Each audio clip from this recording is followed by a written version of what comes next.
The first light of dawn spilled over the tranquil waters of Cedar Lake, turning the surface into a molten mirror of gold and orange. Mist hovered just above the rippling waves, curling lazily around the edges of the wooden docks that stretched like fingers into the lake. From the cabin perched on the highest point of the hill, Malcolm Carter stepped onto the porch, stretching his arms, inhaling the crisp morning air. The cabin had been in his family for generations, a quiet retreat from the chaos of the city, a place where time moved slower, and the only demands came from the lapping waters and rustling pines. But today, something felt off. A faint hum of engines broke the usual morning calm. He squinted toward the lake and noticed a small crowd gathering near his dock, cars parked haphazardly, and unfamiliar figures milling about. And standing at the center of it all was Karen Willis, the notorious HOA president, clipboard in hand, her expression a mix of outrage and smugness. Malcolm frowned. He hadn't received any notices, emails, or warnings. The HOA usually left him alone. They'd known for years that he owned the property legally and paid his taxes diligently. Yet here she was, marching down the gravel path as if she had the right to command the entire lake. "You can't be here," she shouted before he even had a chance to approach. "This is private property." Malcolm's eyebrows rose. "Karen," he said calmly, stepping closer, "this is my property. You're standing on it." Her eyes narrowed, scanning the cabin and the docks, as if trying to find some loophole that would let her assert authority. I don't care. You're in violation of HOA rules. You're disturbing the peace. I'm calling the authorities." Before Malcolm could respond, she pulled out her phone and dialed 911. The sound of her voice, trembling between anger and panic, carried across the water. Malcolm leaned against the railing, feeling a mix of amusement and disbelief. 911. Karen barked into the receiver. "Yes, I need the police to remove a trespasser from from our lake. He refuses to leave." Malcolm finally spoke, his voice calm but firm, cutting through her hysteria. "Karen, you do realize I own this property, the cabin, and the surrounding land? The entire county, in fact. I'm not trespassing. Technically, you don't have the authority to tell me to leave." There was a pause on the line. Karen's face turned pale, her confidence faltering. Malcolm could almost hear the gears turning in her mind as the reality began to sink in. The neighbors, many of whom had gathered at the edge of the lake out of curiosity, murmured among themselves. Some were laughing quietly, others looked shocked. Whispers spread like wildfire, "Wait, he owns the whole county." Malcolm stepped forward, his hand brushing the edge of the railing. The sun now fully rose behind him, casting a halo of light around the cabin, as if marking him as the rightful owner of every inch of land surrounding the lake. He smiled faintly, a mixture of amusement and satisfaction. Karen's hand shook as she ended the call, her voice no longer carrying the same authority. She looked at him, realizing that the confrontation she thought she could control had completely backfired. The people around them were no longer her audience, they were witnesses to a reversal she hadn't seen coming. Malcolm's gaze drifted toward the lake, the mist curling around the docks, and for the first time in years, he felt completely untouchable. But deep down, he knew this was only the beginning. Karen wasn't the only obstacle.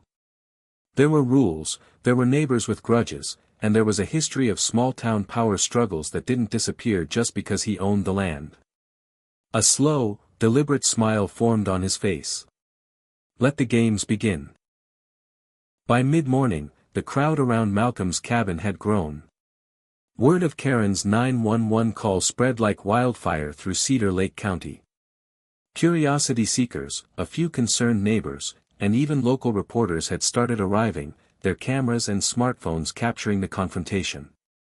Malcolm remained calm, leaning against the railing of his porch, surveying the scene with a quiet amusement that contrasted sharply with Karen's flustered energy. Karen paced in front of the cabin, muttering to herself and checking her phone repeatedly. "They can't, they won't, this isn't legal," she hissed, more to herself than anyone else. The HOA bylaws, she realized, were powerless against someone like Malcolm. Every clause she relied on seemed to evaporate when faced with county deeds and property titles. Finally, a sheriff's car appeared at the end of the gravel road. 2 deputies stepped out, walking cautiously toward the cabin. Their radios crackled faintly as they tried to assess the situation. Karen rushed forward. "Thank God you're here. There's a trespasser on private property. He refuses to leave." Malcolm straightened, his calm demeanor never wavering. "Good morning, officers. I'm Malcolm Carter, owner of this cabin and surrounding lands, including Cedar Lake County. I believe there's been a misunderstanding." The deputies exchanged glances, glancing at the growing crowd and the intensity of Karen's protests. One of them stepped forward, holding a clipboard. "Sir, can you provide proof of ownership?" With a smooth motion, Malcolm reached into his briefcase and produced a series of thick, leather-bound folders. Each contained official deeds, surveys, and legal documents proving his ownership not just of the cabin, but of the lakefront property, the docks, and even parcels stretching beyond the county's nominal center. The deputy's eyebrows rose. This is extensive." Karen's confident posture faltered as the officer scanned the documents. She opened her mouth to argue, but no words came. The crowd murmured in astonishment, and whispers spread faster than fire in dry grass. "He owns it all." Malcolm leaned on the railing, watching her crumble. He had anticipated this moment for years, yet the sight of a self-important HOA president reduced to stunned silence never failed to bring him satisfaction. Then, from the back of the crowd, a neighbor stepped forward, a man in his 50s, known for being fiercely loyal to local HOA rules. "Wait a minute," he shouted. "Even if he owns the land, can he just ignore county regulations?" Malcolm's gaze softened but remained firm. "I follow the law. Always have. The difference is, I don't let small-minded people bend it to harass others, or me." The tension escalated as Karen pulled out her phone again, apparently considering calling another department. Malcolm held up a hand. "Before you make another call, you might want to check your HOA bylaws against real property law." For a moment, Karen's lips trembled. Around the crowd, people began whispering about the audacity of someone truly owning their land and refusing to be bullied. Malcolm could feel the momentum shift. The county sheriff's deputies now seemed more like mediators than enforcers, unsure of how to proceed in a situation where the trespasser was legally untouchable. And somewhere deep in the back of his mind, Malcolm knew Karen wouldn't stop here. If she could, she'd find another way to assert control, to humiliate him, to make him obey the HOA. But Malcolm also knew one undeniable truth: no amount of HOA rules could override centuries of legal ownership. And for the first time in decades, he felt the thrill of absolute power tempered with the responsibility it brought. By late afternoon, Cedar Lake had transformed from a quiet, picturesque escape into a battleground of wills. The news of Karen's failed attempt to oust Malcolm had spread through social media and neighborhood chats, and now a larger crowd had gathered. Cameras, drones, and smartphones hovered in the air, capturing every moment. The serene lake reflected a stormy sky, mirroring the brewing chaos on land. Karen refused to leave, and neither did her ego. "This isn't over," she yelled, standing at the edge of Malcolm's property. Her clipboard shook as she waved it dramatically. "I will not let you. You cannot ignore the HOA rules." Malcolm, leaning against the porch railing with the same calm authority that had unnerved everyone that morning, finally spoke. "Karen, the HOA exists to maintain community standards, not to bully landowners. And I'm legally the landowner of this entire county. I follow the law. The only rules I'm bound to are the ones written by the law, not your personal vendettas." Karen's face turned red, and she glared at him. But Malcolm's calmness only made her frustration boil hotter. She turned to the crowd and tried to rally support. "Doesn't anyone see this? He's defying the rules. We need to report him. He's a danger to the community." From the crowd, a neighbor shouted, "Danger. He's literally doing nothing wrong. He owns the land." The murmurs grew louder. Some neighbors, who had quietly resented Karen's strict enforcement of the HOA, started nodding. Others were simply curious, unable to believe someone could legally own an entire county and defy the HOA without consequence. But Karen was relentless. That evening, she convened an emergency HOA meeting, literally on Malcolm's property, which she had no legal right to use. She banged her gavel on a picnic table and demanded attention. "We must vote to enforce penalties. We cannot allow one person to disregard all our rules." Malcolm watched silently as she tried to manipulate the neighbors. Then he smiled, a slow, calculating smile. He had been preparing for this moment for years. Not out of malice, but to teach the HOA, and anyone tempted to bully landowners, a lesson they wouldn't forget. He stepped forward. "If you want to hold a meeting, do it in a location that isn't my property. Or better yet, schedule it through the proper legal channels. Otherwise, your so-called vote is null and void." Karen froze. The room fell silent. Even some of her staunch supporters looked uncomfortable. Malcolm had disarmed her with logic and legal fact, leaving her desperate to regain control. Then, as if on cue, Malcolm's lawyer arrived, a tall, imposing woman in her 40s, clipboard and files in hand. She spoke clearly, addressing the crowd and Karen directly. "Under no circumstances does the HOA have the authority to penalize Mr. Carter. Any attempt to enforce penalties against him or interfere with his property rights will result in legal action." Gasps rippled through the crowd. Karen's face turned white. She tried to protest, but the lawyer continued, explaining in detail Malcolm's ownership rights, county land deeds, and legal precedents. By the time she finished, the HOA president had no words left. Malcolm stepped closer to Karen, speaking calmly but firmly. "I hope you've learned that power isn't determined by ego or a clipboard. It's determined by law, fairness, and integrity." Karen's eyes flickered with fury, but she couldn't speak.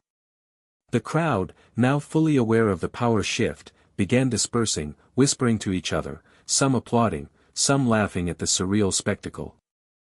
The following morning, Cedar Lake awoke to an eerie calm. The lake's surface was smooth like glass, but the tension in the county hung thick, invisible but suffocating. Malcolm sat on his porch, sipping black coffee, scanning the horizon. The events of the previous day had set the county abuzz, and he knew Karen wouldn't give up so easily. And he was right. By late morning, the calm was shattered. A fleet of construction trucks and HOA workers appeared at the edge of Malcolm's property. Karen had sent them under the guise of enforcing regulations, claiming that Malcolm had violated imaginary HOA codes concerning dock maintenance and property aesthetics. Their engines roared like angry beasts, and the smell of gasoline and sawdust filled the air. Malcolm raised an eyebrow. "Really?" he muttered. He had anticipated this. Karen, standing atop a borrowed platform to assert her presence, waved her arms like a general commanding troops. "This is your final warning, Mr. Carter. If you do not comply, we will proceed to remove these violations ourselves." Malcolm's lawyer stepped forward, voice calm but icy. "Those actions would constitute trespassing, destruction of private property, and harassment. Any attempt to carry them out will result in immediate legal consequences." Karen's face twisted with frustration.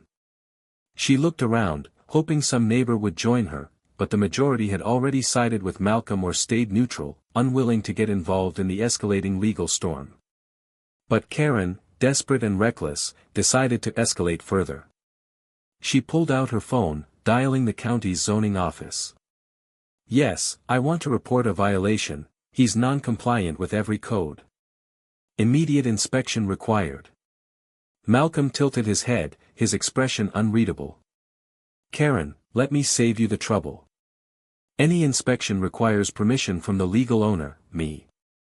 Without that, your report is invalid."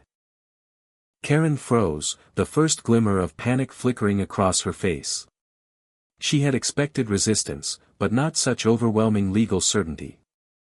Then Malcolm took it a step further. He walked down the steps of his cabin, slowly approaching the edge of the construction site. The workers stopped, unsure whether to continue. Malcolm's presence was calm yet commanding, and it radiated authority. "I own this land. You work for me, not her. You will leave, now." One by one, the trucks shut off.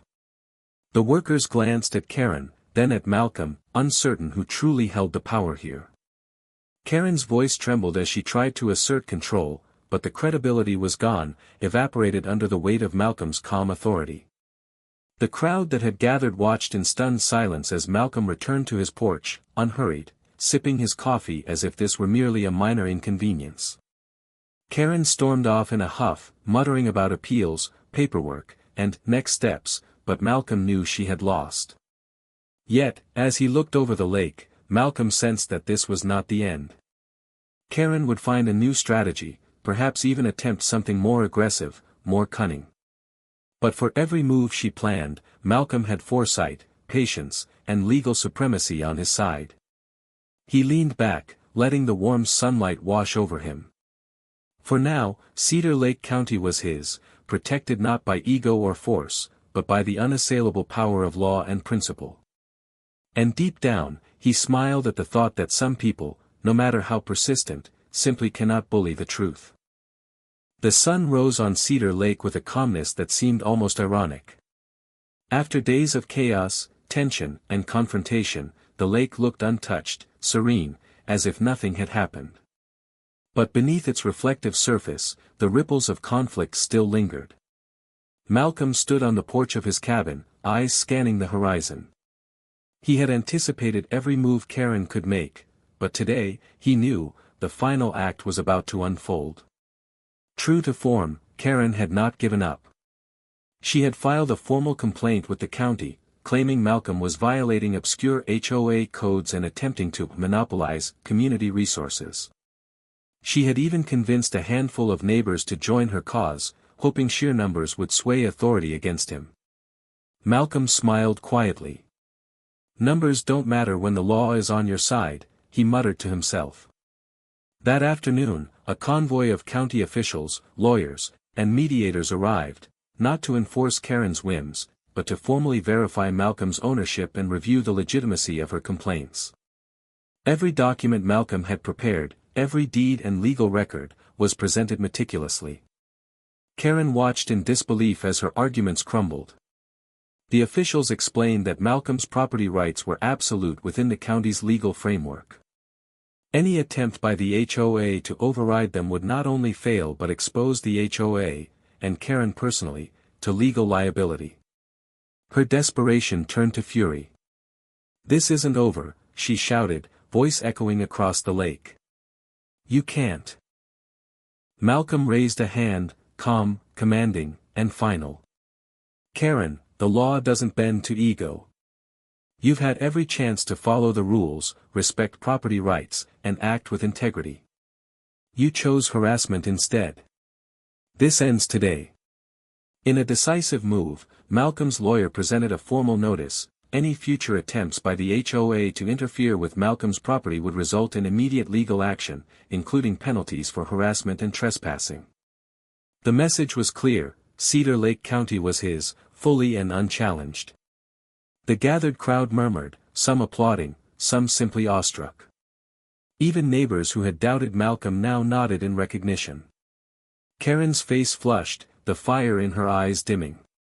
For the first time, she realized that her attempts at control had not only failed, they had highlighted her overreach, her obsession with authority, and her lack of legal understanding. Malcolm stepped down to the dock, the water reflecting the late afternoon sun like molten gold. He ran his hand along the wooden railing, feeling the steady, unyielding truth beneath his fingertips: ownership, responsibility, and integrity. He hadn't just defended his land, he had upheld justice, teaching a lesson about respect, law, and accountability that no HOA meeting could ever erase.